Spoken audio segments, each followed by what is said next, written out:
In today's video, I'm going to show you how you can download an audiobook on Audible. So when you first purchase an audiobook on Audible, it will not be downloaded to your device, so you will not be able to listen to it. So how you can do this is, first of all, head over to Audible. Once you open up Audible, you'll be on this page here, and the one you need in today's video will be Library, which is down at the bottom of the page. Once you click on Library, you will be able to see all of the audiobooks that you have purchased on Audible.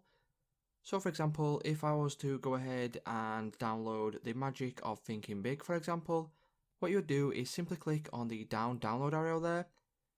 Once you click on that, what it will do is it will initiate the download, and as you can see, it is now ready to play and it's not fully downloaded yet.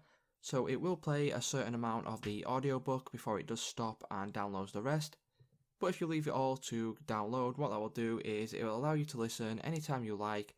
And it's just that simple, guys. So if this video did help you out, please leave a like on today's video, and I'll see you in the next one.